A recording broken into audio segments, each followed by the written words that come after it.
No ano de 1926, quando o sol castigava sem piedade as terras secas do sertão nordestino, uma pequena cidade chamada Vila do Socorro se escondia entre as caatingas de Pernambuco. Era um lugar onde o vento quente carregava histórias de sofrimento e esperança, onde cada família lutava contra a seca e a pobreza que assolavam a região há gerações. As casas de taipa se espalhavam pelas ruas de terra batida como pequenas fortalezas contra as adversidades da vida sertaneja. E cada morador carregava em seus olhos as marcas de uma existência duramente conquistada. Nesta cidadezinha vivia uma menina de apenas 8 anos, chamada Esperança. O nome havia sido escolhido por sua mãe, Dona Conceição, que acreditava que a filha traria dias melhores para sua vida sofrida. Esperança tinha cabelos castanhos que brilhavam como fios de ouro quando tocados pelos raios do sol matinal. Olhos grandes e expressivos que guardavam uma tristeza profunda demais para sua idade, e um sorriso que havia desaparecido há muito tempo de seu pequeno rosto angelical. A menina morava numa casinha humilde de taipa, com paredes rachadas pelo tempo e ressecadas pelo calor implacável do sertão. O telhado de telhas vermelhas deixava a chuva escassa da região pingar sobre o chão de terra batida durante as raras tempestades que visitavam aquelas terras. Pequenas janelas de madeira sem vidros permitiam que a brisa quente circulasse pelos cômodos minúsculos, trazendo consigo o aroma das plantas da caatinga e o pó fino que cobria tudo com uma camada dourada. Sua mãe, Dona Conceição, havia enviuvado quando Esperança completou 5 anos, perdendo o marido João Batista para uma febre misteriosa que levou muitos homens da região naquele inverno rigoroso. O homem trabalhava nas roças de algodão dos arredores e era conhecido por sua honestidade e dedicação à família. Sua morte deixou um vazio imenso na vida de mãe e filha, não apenas emocional, mas também financeiro, pois Conceição se viu obrigada a sustentar a casa com trabalhos de costura que mal pagavam o suficiente para comprar farinha e feijão. Os 2 anos que se seguiram foram de extrema dificuldade. Dona Conceição acordava antes do sol nascer, para lavar roupas no riacho, que ficava a meia légua da vila, carregando trouxas pesadas sobre a cabeça, enquanto Esperança a acompanhava, ajudando como podia com suas mãozinhas pequenas. Durante as tardes, mãe e filha costuravam a luz fraca que entrava pelas janelas, remendando roupas velhas e fazendo pequenos bordados que vendiam na feira aos sábados. Esperança aprendeu cedo a ser responsável além de sua idade. Cuidava da pequena horta nos fundos de casa, regando as plantas com água preciosa que economizavam em potes de barro. Alimentava as 3 galinhas magras que possuíam. Coletava os ovos, que eram uma fonte importante de proteína, e ajudava a mãe com todos os afazeres domésticos. Mesmo assim, as duas viviam na linha da pobreza, muitas vezes dormindo com fome e usando roupas remendadas tantas vezes que mal se reconhecia o tecido original. Foi nesse período difícil que Dona Conceição conheceu o Coronel Antônio Ferreira, um homem de 45 anos que possuía algumas terras na região e um pequeno rebanho de gado que havia sobrevivido às secas recentes. Ele apareceu em sua vida num momento de desespero total, quando a última seca havia secado completamente o riacho onde ela lavava roupas e o pouco dinheiro que ganhava com costuras não era suficiente nem para comprar água dos aguadeiros que percorriam a vila. Antônio apresentou-se como um homem próspero e bondoso, oferecendo ajuda à viúva necessitada e sua filha. Trazia mantimentos, roupas novas para a Esperança e prometia um futuro melhor para as duas. Dona Conceição, desesperada pela situação de extrema pobreza em que vivia com a filha, e vendo que a menina estava perdendo peso e ficando doente por falta de alimentação adequada, aceitou o pedido de casamento que ele fez após alguns meses de cortejo aparentemente respeitoso. O casamento foi realizado numa cerimônia simples na igrejinha da vila, com a presença de poucos vizinhos e o padre local, Padre Cícero, um homem idoso que conhecia bem as dificuldades enfrentadas por sua comunidade. Dona Conceição usava um vestido branco emprestado da vizinha, e Esperança foi a daminha carregando uma pequena cesta com pétalas de flores colhidas no quintal da igreja. No início, tudo parecia um sonho realizado que havia surgido das orações desesperadas de uma mãe que via sua filha definhar de fome. Coronel Antônio mostrava-se gentil e atencioso, trazendo presentes para a menina. Bonecas de pano feitas pelas artesãs da região, doces de caju e goiaba, roupas coloridas que faziam os olhos de Esperança brilharem de alegria. Prometia cuidar tanto da mãe quanto da filha, como se fossem suas próprias joias preciosas, jurando diante de Deus e dos homens que seria um bom pai e marido.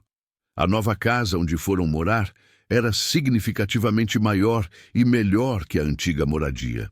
Tinha 4 cômodos, um quintal amplo com árvores frutíferas, um poço próprio que garantia água mesmo durante as secas, e até mesmo alguns móveis de madeira que representavam um luxo inimaginável para quem havia vivido com o mínimo necessário. Esperança chegou até a sorrir novamente, correndo pelo quintal espaçoso, brincando debaixo da sombra das árvores e ajudando a mãe nos afazeres domésticos com a alegria típica de uma criança que finalmente tinha motivos para ser feliz. Durante os primeiros 3 meses, a vida parecia ter tomado um rumo completamente diferente. Esperança voltou a ter o apetite de uma criança saudável. Suas bochechas ganharam cor, e ela até mesmo fez amizade com outras crianças da vizinhança que vinham brincar em seu quintal. Dona Conceição relaxou pela primeira vez em anos, vendo sua filha feliz e bem alimentada, acreditando que suas orações haviam sido finalmente atendidas.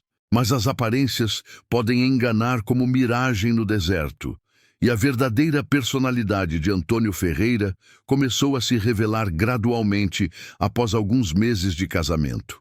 O homem que se mostrava doce e carinhoso em público, cumprimentando os vizinhos com sorrisos largos e distribuindo esmolas na igreja aos domingos, transformava-se numa pessoa completamente diferente quando as portas de casa se fechavam e não havia testemunhas para seus atos. A transformação começou de forma sutil. Primeiro foram comentários ácidos sobre pequenos erros que Esperança cometia. Um prato mal lavado, um pouco de água derramada no chão, uma demora maior para buscar algo que ele havia pedido. Depois vieram as críticas sobre sua aparência, sua forma de caminhar, sua maneira de falar. Antônio começou a compará-la constantemente com outras crianças, sempre de forma desfavorável, plantando sementes de insegurança e medo no coração da menina. As primeiras punições físicas vieram disfarçadas de correções educativas. Um tapa aqui por ter falado alto demais, um puxão de orelha ali por ter demorado para obedecer uma ordem. Dona Conceição tentava intervir no início, lembrando ao marido que Esperança era ainda muito nova e estava se adaptando à nova rotina, mas suas palavras eram recebidas com irritação crescente e ameaças veladas sobre as consequências de questionar sua autoridade como homem da casa. Gradualmente, Antônio começou a mostrar sua verdadeira face. Revelou-se um homem de temperamento explosivo, que havia casado com Conceição não por amor, mas por conveniência e pelo prazer perverso de ter controle total sobre 2 pessoas vulneráveis. Sua aparente generosidade inicial havia sido apenas uma fachada para atrair suas vítimas para uma armadilha da qual seria muito difícil escapar. O controle que Antônio exercia sobre a família foi se intensificando semana após semana. Ele decidia o que podiam comer, estabelecendo que Esperança deveria se contentar com as sobras de suas refeições. Determinava quando podiam sair de casa, proibindo que Conceição visitasse os vizinhos ou que a menina brincasse na rua. Controlava até mesmo as conversas, exigindo silêncio absoluto durante suas refeições e proibindo que mãe e filha conversassem entre si quando ele estava presente. O homem estabeleceu uma série de regras rígidas e muitas vezes contraditórias que eram impossíveis de seguir perfeitamente. Esperança deveria acordar antes do amanhecer para acender o fogo e preparar o café, mas não poderia fazer barulho que o acordasse. Deveria manter a casa impecavelmente limpa, mas não poderia usar muita água para não desperdiçar. Deveria estar sempre disponível para atender seus chamados, mas também deveria se manter invisível quando ele não precisasse dela. Os castigos por quebrar essas regras impossíveis tornaram-se cada vez mais severos. O que começou com tapas ocasionais evoluiu para surras com vara de marmelo, longas horas ajoelhada no milho, privação de comida por dias inteiros e humilhações constantes que destroçavam o espírito da menina pouco a pouco. Antônio parecia sentir prazer em ver o medo nos olhos de Esperança, e quanto mais ela demonstrava terror, mais cruel ele se tornava. Dona Conceição tentou resistir algumas vezes, mas logo descobriu que questionar as atitudes do marido resultava em consequências ainda piores para ela, e especialmente para a filha.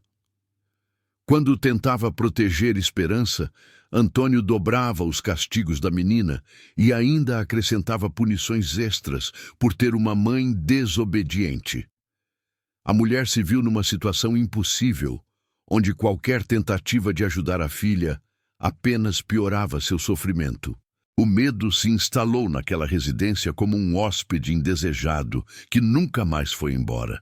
O ar dentro da casa tornou-se pesado e sufocante, carregado de tensão constante e terror silencioso. As risadas que antes ecoavam pelo quintal desapareceram completamente, substituídas por sussurros medrosos e choros abafados durante as noites escuras. Os dias de Esperança tornaram-se um calvário silencioso e implacável. Ela acordava todos os dias às 4 da madrugada, quando ainda estava escuro e o frio da madrugada sertaneja gelava seus ossos pequenos. Suas primeiras tarefas eram acender o fogo da cozinha sem fazer ruído, preparar o café forte como Antônio gostava e ter tudo pronto antes que ele acordasse às 5 em ponto. Durante o dia, a lista de afazeres era interminável e desproporcional para uma criança de sua idade. Carregar água do poço em baldes pesados que machucavam suas mãos pequenas, deixando calos e feridas que nunca tinham tempo de cicatrizar adequadamente. Limpar toda a casa com um rigor obsessivo, passando pano no chão de terra batida várias vezes ao dia para manter a poeira sempre sob controle. Lavar as roupas da família no tanque dos fundos, esfregando tecidos grossos até suas mãos ficarem vermelhas e doloridas. Cuidar dos animais no quintal era outra responsabilidade que consumia horas preciosas de seu dia. Alimentar as galinhas, porcos e cabras com a ração escassa, limpar os currais sob o sol escaldante, coletar os ovos com cuidado extremo para não quebrar nenhum e enfrentar a fúria de Antônio. Cada tarefa tinha que ser executada com perfeição absoluta, pois o menor erro resultava em castigos que se tornavam mais criativos e cruéis a cada semana. A menina aprendeu a caminhar em silêncio pela casa, desenvolvendo a habilidade de se mover como uma sombra para não despertar a atenção do padrasto quando ele estava de mau humor. Aprendeu a interpretar cada expressão de seu rosto, cada tom de voz, cada gesto, para antecipar suas reações e tentar evitar as explosões de raiva que pareciam surgir do nada. Esperança descobriu que falar apenas quando perguntada era mais seguro, E mesmo assim, suas respostas tinham que ser cuidadosamente pensadas para não irritá-lo. Aprendeu a tornar-se quase invisível durante as refeições, comendo rapidamente sua pequena porção de comida sem levantar os olhos do prato, rezando silenciosamente para que a refeição terminasse sem incidentes. Seus olhos perderam completamente o brilho da infância, tornando-se fundos e melancólicos, como os de uma pessoa muito mais velha que havia visto coisas demais. Suas mãos pequenas desenvolveram calos grossos de tanto trabalho pesado e cicatrizes de cortes e queimaduras acidentais que aconteciam quando o cansaço extremo afetava sua coordenação. Seu coração guardava segredos dolorosos que uma criança jamais deveria carregar. Traumas que se acumulavam dia após dia como pedras pesadas em sua alma. O pior de tudo era a solidão absoluta em que vivia. Antônio havia proibido que ela brincasse com outras crianças, alegando que isso a distraía de suas responsabilidades. Não podia mais frequentar a escola da vila, pois, segundo ele, menina pobre não precisa de estudo, precisa aprender a trabalhar. Sua única companhia era sua mãe, mas mesmo essas preciosas interações eram limitadas e vigiadas constantemente. Na vila, alguns vizinhos mais observadores começaram a notar mudanças preocupantes no comportamento da família. Esperança, que antes brincava alegremente nas ruas de terra com as outras crianças, soltando pipas e jogando amarelinha durante as tardes quentes, agora raramente era vista fora de casa. Quando aparecia para buscar mantimentos no armazém do seu Joaquim, mantinha a cabeça baixa e os olhos fixos no chão, respondendo apenas com acenos tímidos quando cumprimentada pelos adultos que a conheciam desde bebê. As pessoas começaram a comentar em sussurros sobre os hematomas que às vezes apareciam em seus braços magros e pernas finas, sempre mal disfarçados por roupas compridas, mesmo durante o calor insuportável do meio-dia sertanejo. Alguns vizinhos notaram que ela havia emagrecido drasticamente. Sua face, antes redonda e rosada, agora estava magra e pálida, com olheiras profundas que denunciavam noites mal dormidas. Seu Joaquim, dono do armazém onde a família fazia suas compras, era um homem observador que havia criado 6 filhos e conhecia bem os sinais de uma criança que estava sofrendo. Ele notou que Esperança sempre vinha acompanhada por Antônio ou sua mãe, nunca sozinha como faziam outras crianças de sua idade. Observou que ela parecia ter medo de tocar nos produtos da loja, mantendo sempre as mãos atrás das costas, como se temesse quebrar algo acidentalmente.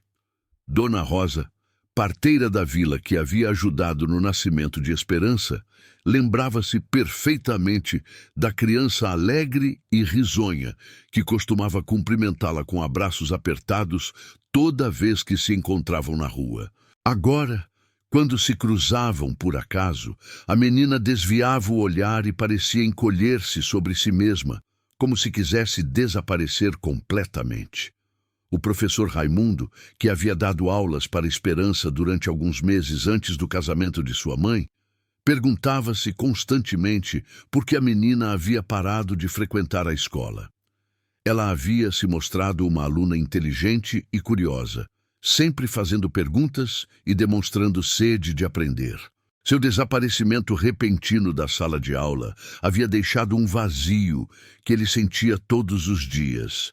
Mas ninguém ousava confrontar diretamente o coronel Antônio Ferreira, que era conhecido não apenas por sua influência política na região, mas também por seu temperamento explosivo e sua rede de contatos, que incluía o delegado local, o juiz da comarca e vários outros homens poderosos que protegiam uns aos outros em um círculo vicioso de corrupção e impunidade. Antônio havia construído cuidadosamente sua reputação pública ao longo dos anos. Na igreja, sempre ocupava um dos primeiros bancos e contribuía generosamente com o dízimo, ganhando elogios do padre Cícero durante os sermões dominicais.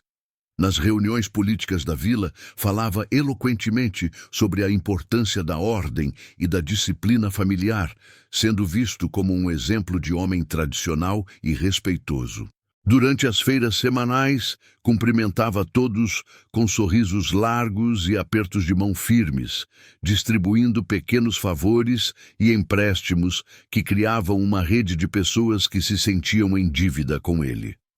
Essa fachada cuidadosamente construída tornava quase impossível para alguém acreditar que por trás daquela aparência respeitável se escondia um tirano cruel que torturava uma criança inocente. Dona Maria das Dores, vizinha mais próxima da família, era uma senhora de 70 anos que havia criado 8 filhos e enterrado 3 deles ainda pequenos, vítimas das doenças e dificuldades da vida sertaneja. Ela havia desenvolvido ao longo dos anos uma sensibilidade especial para o sofrimento das crianças, uma intuição que a alertava quando algo estava errado, mesmo quando os sinais não eram óbvios. A casa de Dona Maria das Dores ficava separada da residência de Antônio apenas por um quintal estreito e uma cerca baixa de madeira. Essa proximidade a transformou numa testemunha involuntária dos horrores que aconteciam na casa vizinha. Ela observava, através da janela pequena de sua cozinha, os movimentos na casa ao lado, e seu coração de avó se apertava cada vez que escutava os gritos e os choros que vinham de lá.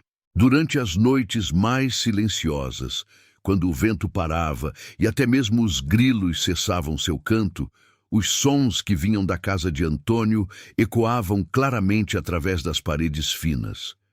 Gritos de dor que eram claramente de uma criança, choros desesperados que se prolongavam por horas, súplicas abafadas que faziam Dona Maria das Dores chorar junto, sentindo-se impotente diante da situação. A situação tornou-se ainda mais grave e visível durante o mês de junho, quando as tradicionais festividades juninas movimentavam toda a vila com alegria e celebração, enquanto outras famílias se preparavam entusiasticamente para celebrar com fogueiras crepitantes, quadrilhas animadas e comidas típicas que enchiam o ar com aromas deliciosos. A casa de Antônio Ferreira permanecia mergulhada numa atmosfera sombria e pesada. Esperança observava através das frestas da janela mal vedada as outras crianças da vizinhança brincando e dançando ao redor das fogueiras, vestindo roupas coloridas e pinturas no rosto, rindo alto e correndo pelas ruas decoradas com bandeirinhas coloridas. Seus olhos brilhavam com lágrimas de saudade profunda, de uma alegria que parecia pertencer a outro mundo, a uma vida que ela havia conhecido brevemente, mas que agora parecia um sonho distante e inalcançável. As lágrimas que escorriam silenciosamente por suas bochechas magras não eram apenas de tristeza, mas também de uma nostalgia dolorosa pelos tempos em que podia brincar livremente, quando sua maior preocupação era decidir qual boneca de milho levar para brincar debaixo da árvore no quintal.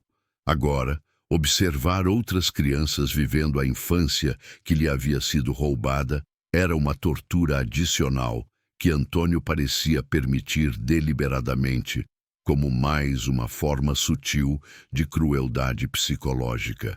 Foi durante uma dessas noites de festa junina, quando o som de sanfonas e zabumbas ecoava pela vila inteira e o cheiro de canjica doce se misturava com a fumaça das fogueiras, que Antônio, embriagado pela cachaça que havia bebido sozinho e irritado com o barulho da vizinhança celebrando, descontou sua raiva na pequena Esperança de uma forma ainda mais cruel e violenta que o habitual. A menina havia cometido o crime imperdonável de deixar cair uma xícara de barro no chão da cozinha, quebrando-a em vários pedaços. O barulho da louça se despedaçando misturou-se com a música que vinha da rua, mas foi suficiente para despertar a fúria explosiva de Antônio, que estava particularmente irritadiço naquela noite devido ao álcool e ao ressentimento que sentia ao ver a alegria alheia. Os gritos de dor e terror de esperança ecoaram pela noite silenciosa como punhais afiados, cortando através da música alegre e das risadas que vinham das outras casas, chegando aos ouvidos de Dona Maria das Dores como lâminas geladas em seu coração de avó.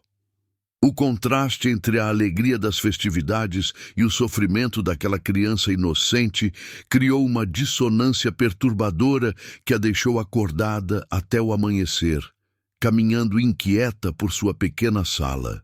Naquela noite terrível, algo se quebrou definitivamente no espírito da senhora idosa. Ela não conseguiu dormir nem por um minuto, caminhando de um lado para outro em sua pequena sala mal iluminada por uma vela quase consumida, orando fervorosamente e pedindo a Deus que lhe mostrasse uma forma de ajudar aquela criança inocente que estava sendo destruída pouco a pouco bem diante de seus olhos. Foi durante essas horas longas e torturantes de vigília e oração que Dona Maria das Dores se lembrou das histórias que circulavam pela região sobre um homem que, apesar de viver fora da lei e ser perseguido pelas autoridades oficiais, tinha fama bem estabelecida de proteger os fracos e castigar os poderosos que abusavam de sua posição privilegiada para oprimir os indefesos. Virgulino Ferreira da Silva, conhecido em todo o Nordeste como Lampião, o rei do cangaço, era uma figura controversa, mas profundamente respeitada entre o povo simples do sertão. Havia quem o temesse por sua fama de homem implacável com os inimigos, mas também havia quem o venerasse como um justiceiro legendário que defendia os oprimidos contra a tirania dos coronéis corruptos e autoridades que se vendiam ao melhor lance. Suas façanhas eram contadas e recontadas nas feiras dominicais, nos alpendres das casas durante as tardes quentes e ao redor das fogueiras noturnas, quando as famílias se reuniam para conversar antes de dormir. Cada história ganhava novos detalhes a cada repetição, transformando o homem numa figura quase mítica que povoava o imaginário sertanejo com suas aventuras extraordinárias e sua justiça peculiar, mas eficaz. As pessoas falavam sobre como ele havia protegido viúvas pobres contra coronéis que tentavam roubar suas terras, como havia punido comerciantes desonestos que enganavam os trabalhadores analfabetos, e, como sempre, demonstrava generosidade especial com crianças e idosos que encontrava durante suas jornadas pelo sertão. Essas histórias davam esperança aos desesperados e serviam de aviso aos poderosos que abusavam de sua posição. Foi pensando nessas lendas que circulavam sobre o cangaceiro mais famoso do Nordeste que Dona Maria das Dores tomou a decisão mais corajosa de sua vida aos 70 anos de idade. Ela havia escutado rumores recentes de que Lampião estava acampado com seu bando nas proximidades da região, possivelmente nas serras que ficavam a algumas léguas da vila, descansando e planejando seus próximos movimentos. Os rumores vinham através dos viajantes que passavam pela vila, comerciantes ambulantes, vaqueiros que conduziam gado, e ocasionalmente algum fugitivo que buscava se juntar ao bando do famoso cangaceiro.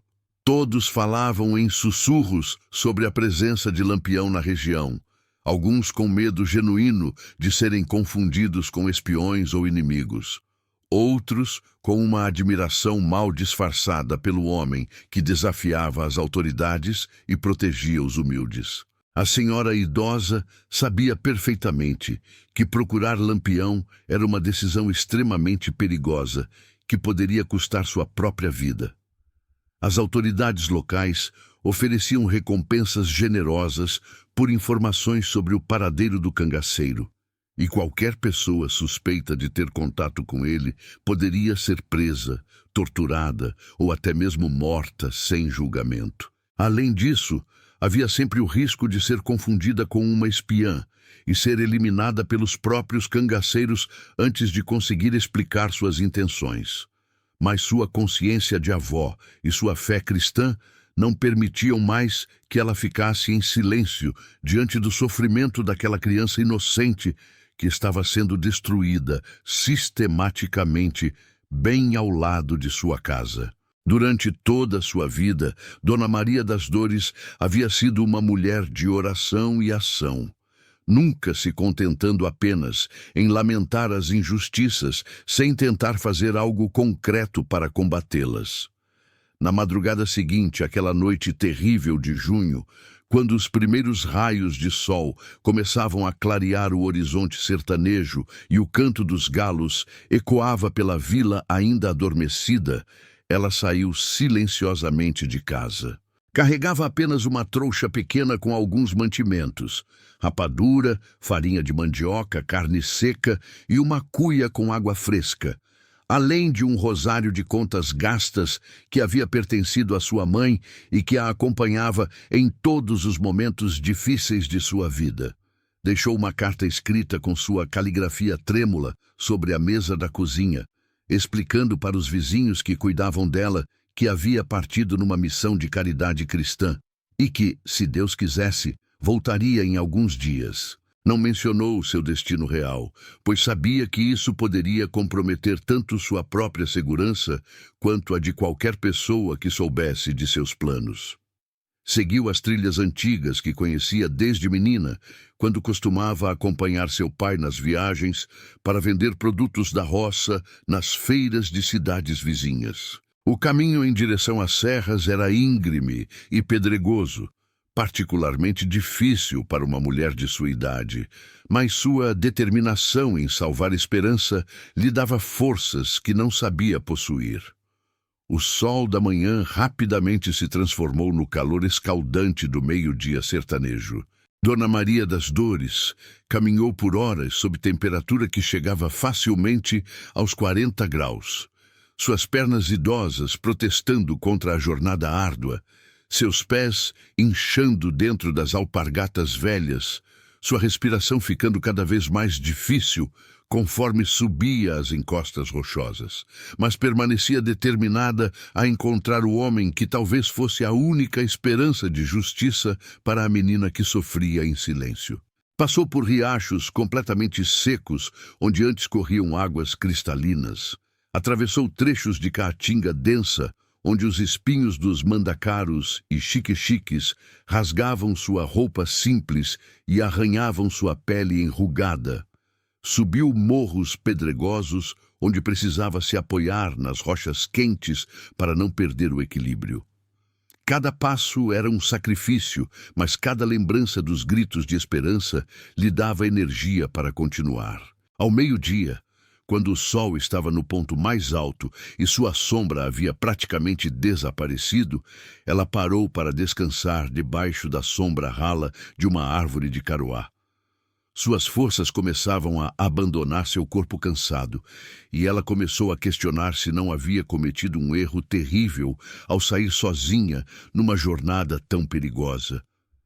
Por um momento, considerou voltar para casa e aceitar que não havia nada que uma senhora idosa pudesse fazer contra um homem poderoso como Antônio Ferreira. Mas foi nesse momento de dúvida que escutou o som distante de cavalos se aproximando. O barulho dos cascos contra as pedras ecoava entre as serras como trovões secos, acompanhado pelo tinir metálico de armas e equipamentos que denunciava a presença de homens armados. Dona Maria das Dores sentiu o coração acelerar. Não sabia se de medo ou de esperança, pois aquele poderia ser tanto o grupo que procurava, quanto uma patrulha de soldados ou jagunços que representaria perigo mortal para ela. Em poucos minutos, ela se viu cercada por 3 homens a cavalo, todos armados com rifles e pistolas, vestidos com os característicos chapéus de couro ornamentados, roupas resistentes adaptadas à vida difícil da caatinga e cartucheiras cruzadas no peito repletas de munição.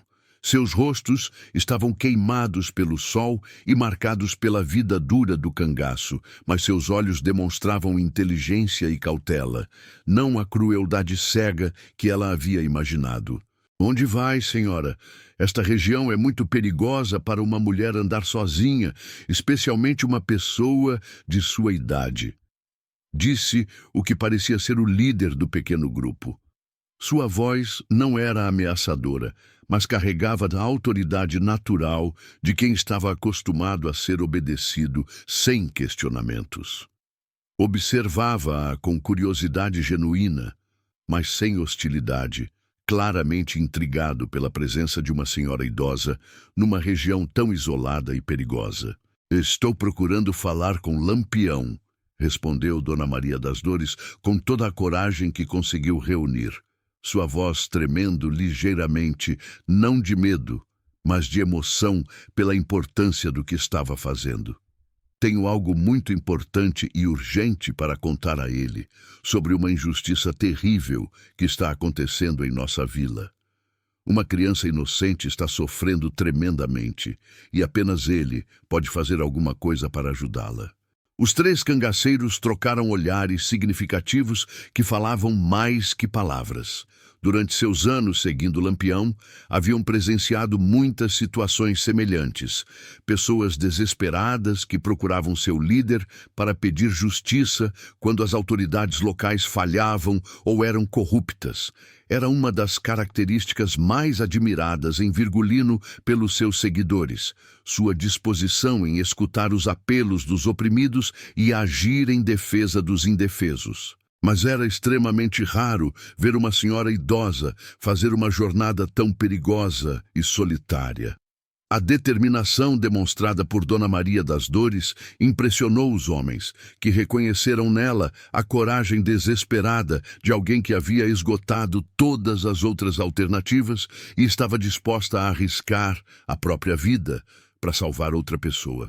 Após uma breve conversa entre eles, conduzida em sussurros para que ela não escutasse os detalhes de segurança que discutiam, decidiram levá-la até o acampamento. Um dos homens, um rapaz jovem de cerca de 20 anos, com olhos bondosos, chamado João Ben-Tevi, desceu de seu cavalo e ofereceu o animal para que ela pudesse fazer o resto do trajeto com mais conforto e dignidade. "A senhora montou em cavalo alguma vez na vida?" perguntou João com gentileza, ajudando-a a subir no animal manso que havia sido treinado para carregar pessoas inexperientes. "Não se preocupe, este aqui é docinho como um cordeiro. Vou caminhar ao lado segurando as rédeas, a senhora só precisa se equilibrar." O resto da jornada foi feito em ritmo lento e cuidadoso, com os cangaceiros demonstrando respeito e consideração que surpreenderam positivamente a senhora. Eles paravam frequentemente para que ela descansasse e bebesse água, perguntavam se estava confortável e até mesmo fizeram piadas inocentes para distraí-la da tensão natural da situação. O acampamento de Lampião estava localizado numa gruta natural ampla e protegida, escondida entre formações rochosas impressionantes que pareciam ter sido esculpidas por gigantes antigos. O local havia sido escolhido com sabedoria militar. Oferecia proteção contra os elementos e possíveis ataques. Tinha várias rotas de fuga, caso fosse necessário abandonar rapidamente a posição, e proporcionava uma visão estratégica ampla dos caminhos de acesso. A organização e disciplina que reinavam no acampamento impressionaram profundamente Dona Maria das Dores. Havia cerca de 20 homens e 5 mulheres, todos armados e claramente vigilantes, mas que mostravam respeito mútuo e cortesia genuína para com os visitantes que vinham em busca de ajuda. Não era o covil de bandidos selvagens que ela havia imaginado, mas sim uma comunidade organizada com regras claras e hierarquia respeitada. As barracas de lona estavam dispostas de forma estratégica ao redor da gruta, permitindo privacidade para os casais, mas mantendo comunicação visual constante entre todos os membros do grupo. Havia sempre sentinelas posicionados nos pontos mais altos das rochas circundantes, vigiando os caminhos com binóculos e mantendo rifles prontos para uso imediato. Uma fonte de água cristalina brotava naturalmente das pedras no fundo da gruta, garantindo o abastecimento constante do grupo, mesmo durante as secas mais severas. Próximo à fonte, as mulheres do bando haviam organizado uma área para lavar roupas e utensílios, enquanto uma cozinha improvisada funcionava numa área protegida onde o fogo não seria visível à distância. Virgulino Ferreira da Silva, o lendário Lampião, estava sentado sobre uma pedra lisa e polida pelo tempo, limpando cuidadosamente seu rifle favorito enquanto conversava em voz baixa com alguns de seus homens de maior confiança sobre os próximos movimentos estratégicos do bando. Quando foi informado sobre a visita inesperada da senhora idosa, interrompeu imediatamente sua atividade e caminhou em sua direção com a postura altiva e confiante que o caracterizava. Aos 36 anos, Lampião estava no absoluto auge de sua fama e poder no sertão nordestino. Era um homem de estatura mediana, mas presença imponente, com músculos desenvolvidos pela vida árdua da caatinga e cicatrizes que contavam histórias de batalhas sobrevividas. Seus olhos penetrantes e inteligentes pareciam ler a alma das pessoas com quem falava, e havia em sua presença uma mistura magnética de autoridade natural e carisma pessoal que fazia com que mesmo seus inimigos mais ferrenhos reconhecessem sua liderança excepcional. "Boa tarde, senhora. Meu nome é Virgulino, mas o povo me conhece como Lampião", disse ele, tirando respeitosamente o chapéu numa reverência que surpreendeu a visitante pela elegância e educação demonstradas. Sua voz era firme, mas gentil, carregada com o sotaque característico do sertão, mas demonstrando a educação formal que havia recebido em sua juventude antes das circunstâncias o transformarem em cangaceiro.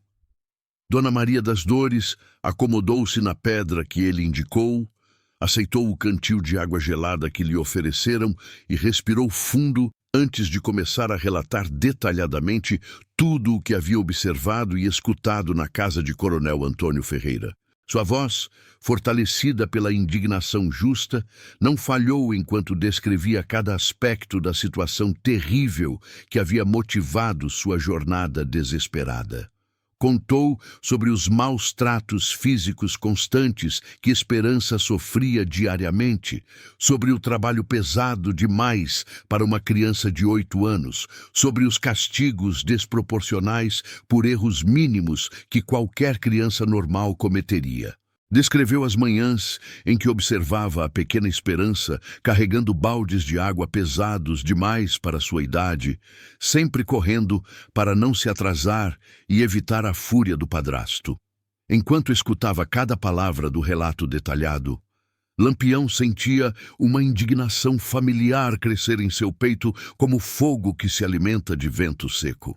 Embora fosse um homem endurecido por anos de vida violenta no cangaço, enfrentando soldados, jagunços e situações de vida ou morte quase diariamente, mantinha princípios morais rígidos e inflexíveis sobre a proteção de crianças e mulheres indefesas. Esse homem, esse Coronel Antônio, é conhecido por outras crueldades na região? Perguntou Lampião após escutar pacientemente todo o relato. Sua voz estava carregada de uma fúria controlada, mas claramente perceptível, que fez Dona Maria das Dores perceber que havia definitivamente feito a escolha certa ao procurá-lo. "Sim, Capitão Lampião", respondeu a senhora. "Infelizmente, ele é conhecido por muitas outras injustiças na região.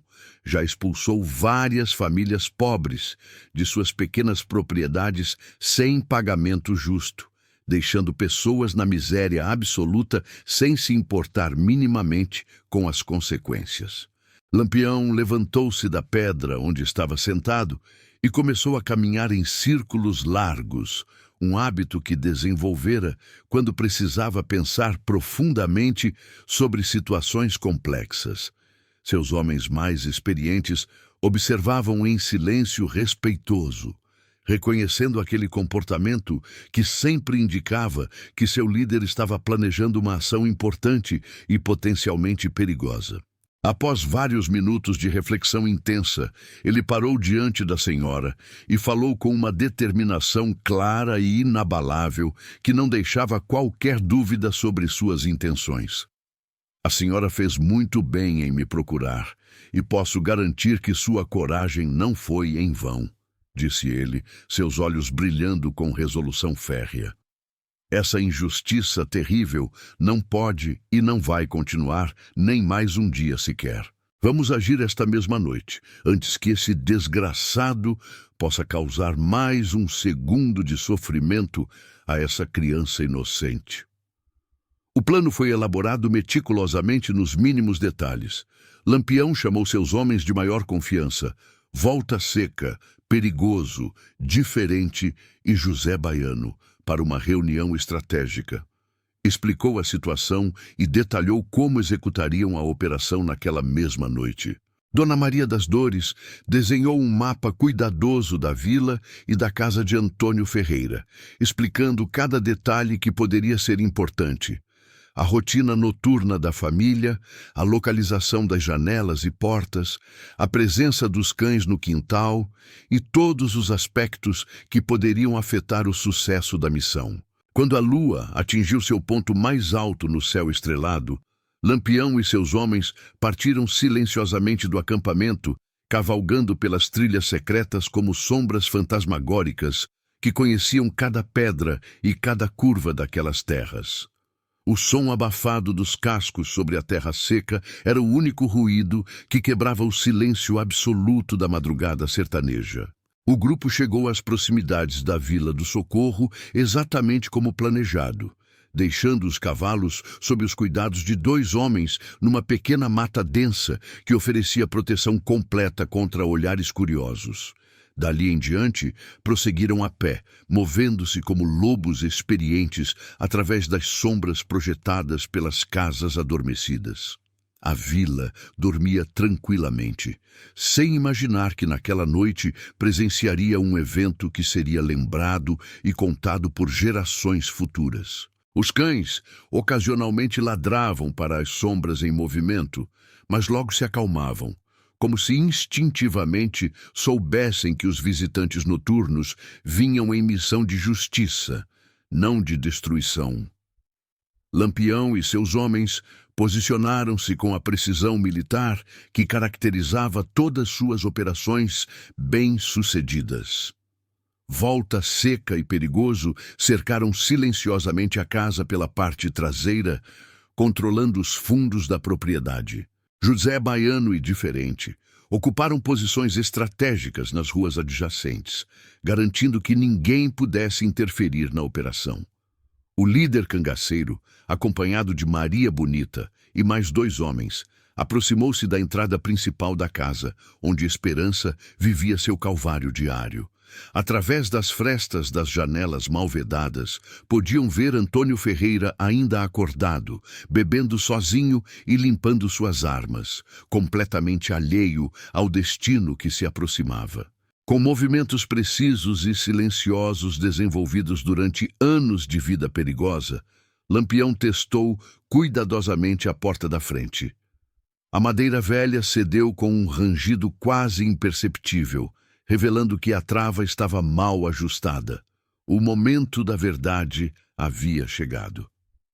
«Boa noite, Coronel Antônio Ferreira», disse Lampião, surgindo na soleira da porta como uma aparição surgida dos pesadelos dos opressores. A luz fraca da lamparina a querosene iluminou seu rosto, revelando a expressão séria e determinada que fazia coronéis poderosos e governadores tremerem de medo em todo o Nordeste.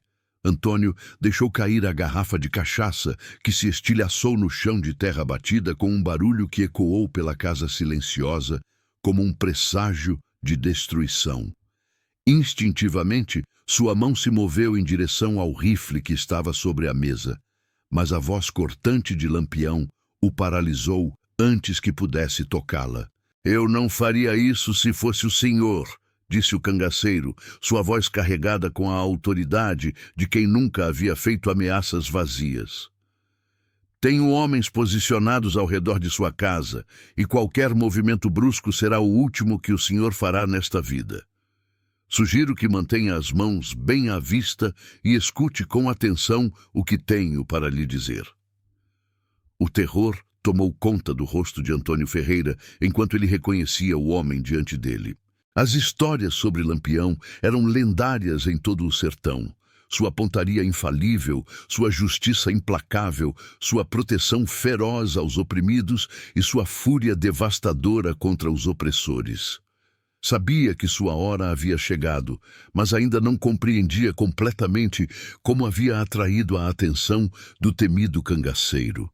Vim aqui por causa de uma menininha chamada Esperança, continuou Lampião, entrando completamente na casa e fechando a porta atrás de si, com um movimento que soou como o fechamento de um caixão.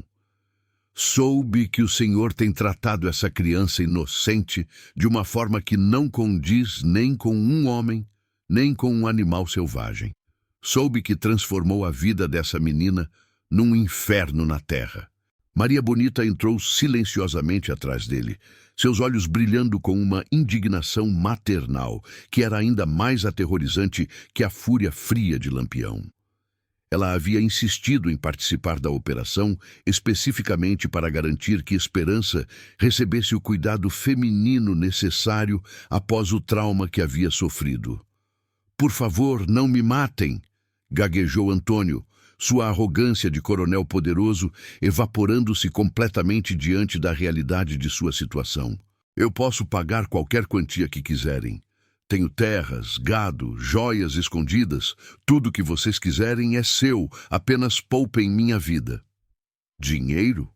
Lampião riu com desprezo, um som gelado que não carregava nenhum traço de humor. "O senhor acha que vim aqui por dinheiro?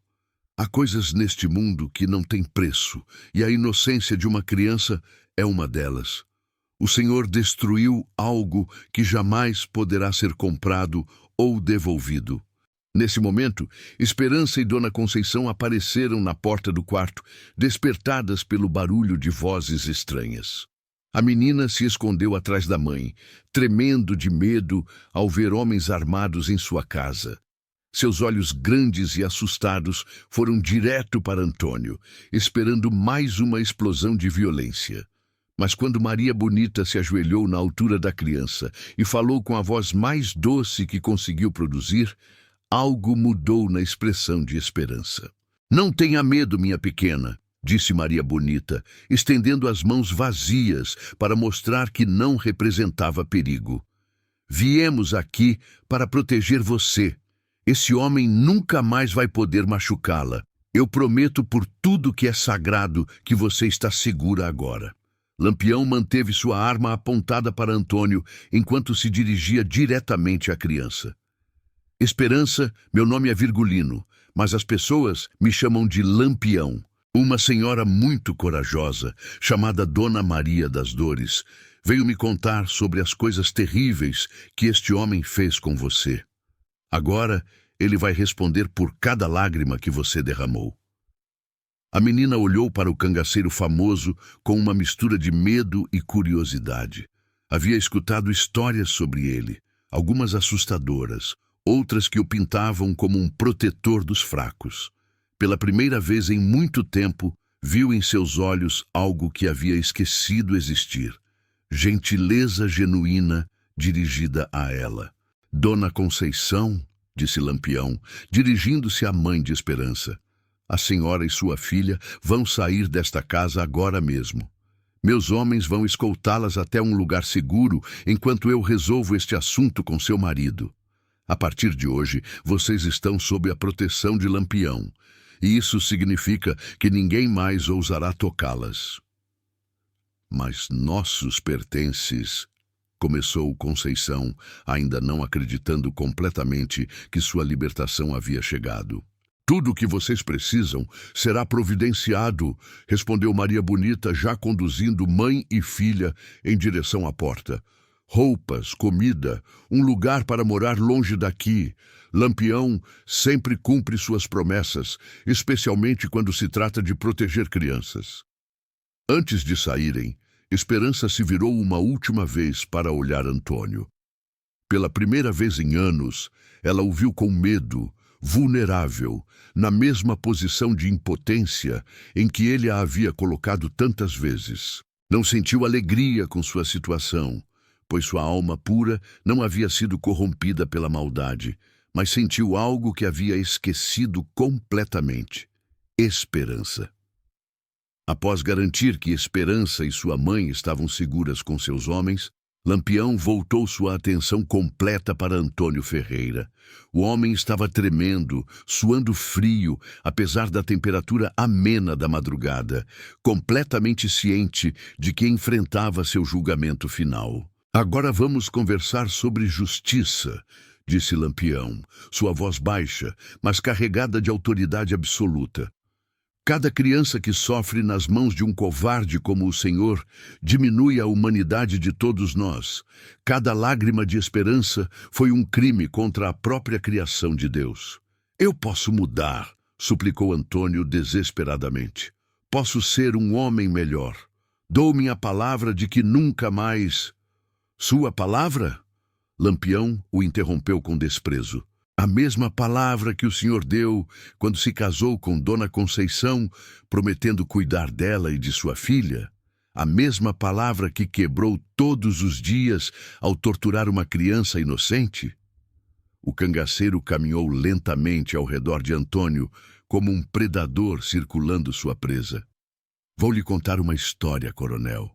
Quando eu era menino, vi minha irmã pequena morrer lentamente, definhando por falta de cuidados adequados. Jurei naquele dia que, sempre que estivesse em meu poder, protegeria as crianças que não podem se proteger sozinhas. Parou diretamente diante de Antônio e continuou. O senhor teve a oportunidade de ser protetor de uma criança vulnerável. Em vez disso, escolheu ser seu algoz. Essa escolha tem consequências. E chegou a hora de enfrentá-las. O que vai fazer comigo? Perguntou Antônio, sua voz mal saindo da garganta seca de terror. Lampião sorriu, mas não havia calor naquele sorriso. Vou dar ao senhor uma escolha que nunca deu a Esperança. Pode tentar correr, e meus homens lá fora vão caçá-lo como um animal pelos próximos dias antes de acabar com seu sofrimento, ou pode enfrentar as consequências de seus atos aqui e agora, como um homem. Antônio tentou correr, mas mal havia dado 3 passos quando o tiro certeiro de Lampião ecoou pela madrugada silenciosa. O tirano que havia transformado a vida de Esperança num pesadelo caiu no chão da mesma casa onde havia causado tanto sofrimento, pagando finalmente o preço de sua crueldade. Quando o amanhecer chegou à Vila do Socorro, trazendo consigo a luz dourada de um novo dia, a notícia da justiça de Lampião já havia se espalhado por toda a comunidade. Os vizinhos que haviam fechado os olhos para o sofrimento de Esperança, agora sussurravam entre si sobre como o rei do cangaço havia protegido a criança inocente. Dona Maria das Dores chegou à casa onde Esperança e Dona Conceição estavam sendo cuidadas por Maria Bonita e outras mulheres do bando. Encontrou a menina pela primeira vez em anos, sorrindo timidamente, brincando com uma boneca de pano que Maria Bonita havia dado a ela. "Como se sente, minha pequena?" perguntou a senhora idosa, ajoelhando-se diante de Esperança. "Me sinto livre", respondeu a menina, a palavra saindo de sua boca como se fosse a primeira vez que a pronunciava. "O homem mau não vai mais me machucar?" "Nunca mais", garantiu Dona Maria das Dores, lágrimas de alívio escorrendo por suas bochechas enrugadas. "Você pode ser criança novamente, pode brincar, pode rir, pode sonhar com o futuro." Lampião havia preparado tudo para a nova vida de mãe e filha. Elas receberiam uma casa simples, mas confortável numa cidade distante, onde ninguém conhecia sua história de sofrimento. Teriam dinheiro suficiente para viver dignamente, e Dona Conceição poderia voltar a trabalhar com costuras, dessa vez escolhendo seus próprios clientes e horários. "Quero que a menina vá à escola", disse Lampião a Dona Conceição antes de partir. "Educação É a única forma de garantir que ela nunca mais dependa da bondade ou crueldade de outros homens. Quero que ela cresça forte e independente, capaz de proteger a si mesma e a outros que possam precisar. Como posso agradecer o que o Senhor fez por nós? Perguntou Conceição, ainda mal acreditando em sua libertação. Cuidando bem dela, respondeu Lampião, apontando para a Esperança que brincava próxima, permitindo que ela seja feliz e lembrando-se sempre de que às vezes a justiça vem montada a cavalo, quando as leis dos homens falham em proteger os inocentes. Antes de partir definitivamente da Vila do Socorro, Lampião reuniu os homens mais influentes da comunidade na Praça Central. Sua mensagem foi clara e direta. Qualquer pessoa que maltratasse crianças, mulheres ou idosos indefesos responderia pessoalmente a ele. Esta região agora está sob minha proteção especial, declarou ele diante da multidão silenciosa. Qualquer injustiça contra os fracos será considerada uma ofensa pessoal contra Lampião. E todos vocês sabem como eu trato ofensas pessoais. A mensagem foi compreendida perfeitamente. Nos meses que se seguiram, a Vila do Socorro tornou-se conhecida como um dos lugares mais seguros do sertão para crianças e mulheres. Os poucos homens que ainda maltratavam suas famílias mudaram rapidamente de comportamento ao lembrar do destino de Antônio Ferreira. 3 anos se passaram desde aquela noite memorável. Esperança, agora com 11 anos, havia se transformado numa menina completamente diferente. Morando numa cidade próspera, a 2 jornadas de distância de Vila do Socorro, ela frequentava a escola local e havia se revelado uma aluna excepcional, sempre entre as melhores da turma. Seu sorriso, que havia desaparecido durante os anos de sofrimento, agora iluminava seu rosto constantemente. Ela havia recuperado o peso e a saúde, crescendo forte e saudável sob os cuidados amorosos de sua mãe e com alimentação adequada, que nunca mais lhe faltou. Suas mãozinhas, antes calejadas pelo trabalho pesado, agora seguravam apenas livros e cadernos. Dona Conceição havia estabelecido uma pequena, mas próspera oficina de costura, atendendo às famílias mais abastadas da cidade. Pela primeira vez em sua vida adulta, podia escolher seus clientes, estabelecer seus horários e cobrar um preço justo por seu trabalho. O dinheiro que Lampião havia providenciado permitiu que ela comprasse os equipamentos necessários e alugasse um local adequado para seu negócio. Mas o mais importante era a transformação em sua personalidade. A mulher medrosa e submissa, que havia sido forçada a se tornar durante o casamento com Antônio, havia desaparecido completamente. Em seu lugar, surgia uma mulher confiante, que tomava suas próprias decisões e criava sua filha com amor e firmeza, mas nunca com crueldade. Um dia, enquanto Esperança estudava suas lições na mesa da cozinha de sua nova casa, ela levantou os olhos do caderno e perguntou à mãe algo que vinha pensando há muito tempo. Mãe, por que o homem que nos salvou fez aquilo por nós? Ele nem nos conhecia. Dona Conceição parou seu trabalho de bordado e olhou carinhosamente para a filha. Algumas pessoas nascem com um coração especial, minha filha. Um coração que não consegue ficar em silêncio diante da injustiça. Lampião pode ter vivido fora da lei, mas ele tinha princípios que muitos homens da lei não possuem. Eu quero ser como ele quando crescer, disse Esperança com determinação. Não quero ser cangaceira, é claro, mas quero proteger outras crianças que não conseguem se proteger sozinhas. Sua mãe sorriu com orgulho. E que profissão você acha que seria melhor para fazer isso? Quero ser professora, respondeu a menina sem hesitar. Professores podem ver quando uma criança está sofrendo em casa, podem ajudar, podem denunciar, podem fazer a diferença na vida de muitas crianças ao mesmo tempo. Esse sonho de Esperança se tornaria realidade alguns anos depois. Ela se formou como professora aos 18 anos, sendo a primeira pessoa de sua família a concluir os estudos superiores. Conseguiu uma posição numa escola da capital do estado, onde trabalhou durante toda a sua carreira com dedicação excepcional. Durante seus 40 anos como educadora, Esperança salvou dezenas de crianças de situações de abuso e negligência.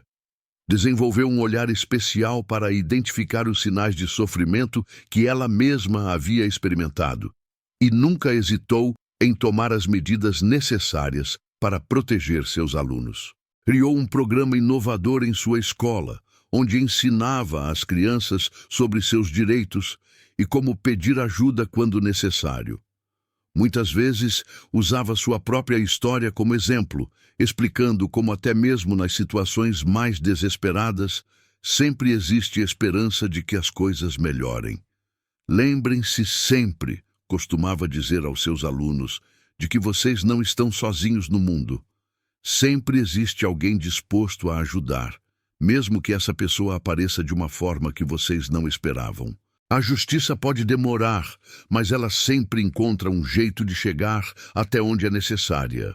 Esperança nunca esqueceu a noite em que Lampião apareceu em sua casa como um anjo vingador montado a cavalo.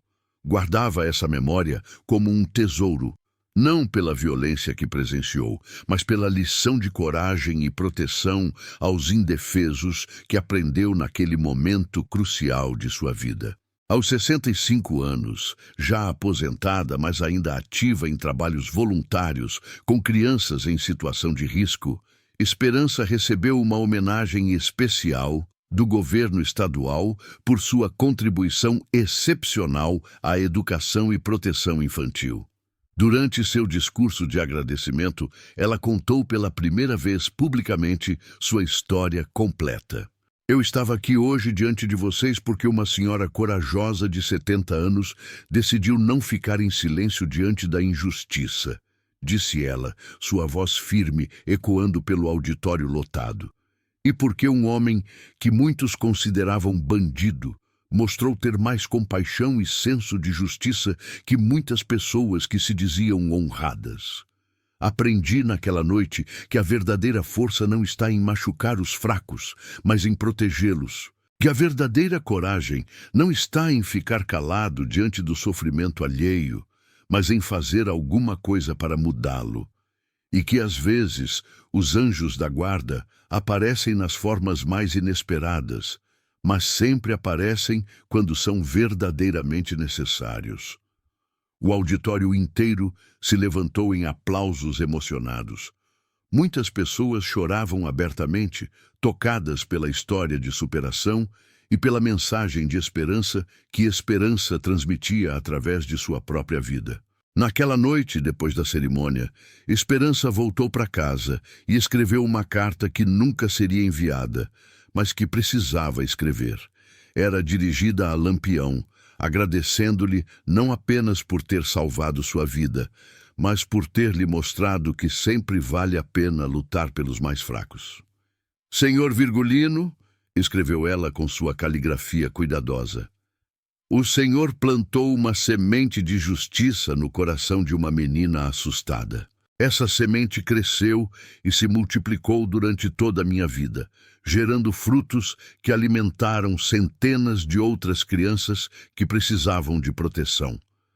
Seu ato de coragem naquela noite não salvou apenas uma vida, mas gerou uma corrente infinita de bondade que continuará mesmo depois que eu não estiver mais aqui.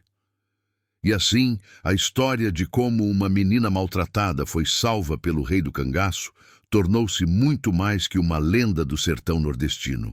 Tornou-se um exemplo vivo de como um único ato de justiça e coragem pode transformar não apenas uma vida, mas gerar ondas de mudança positiva que se espalham por gerações inteiras. A pequena Esperança, que um dia chorou em silêncio porque não tinha a quem recorrer, cresceu para se tornar a voz de centenas de outras crianças que precisavam ser ouvidas. E cada vez que salvava uma criança do sofrimento, ela lembrava das palavras que Lampião havia dito naquela noite distante. Às vezes, a justiça vem montada a cavalo, quando as leis dos homens falham em proteger os inocentes. A justiça, pode assumir muitas formas, e os verdadeiros heróis nem sempre usam uniformes oficiais ou seguem as regras estabelecidas pelos poderosos. Às vezes, os maiores atos de heroísmo são cometidos por aqueles que a sociedade considera marginais, mas que mantêm em seus corações a chama sagrada da compaixão pelos indefesos. E foi assim que uma garotinha maltratada todos os dias pelo seu padrasto encontrou sua salvação quando Lampião ficou sabendo de sua história. Uma salvação que se transformou em inspiração, que gerou proteção para muitos outros e que provou que a esperança, mesmo quando parece perdida, sempre encontra uma forma de brilhar novamente.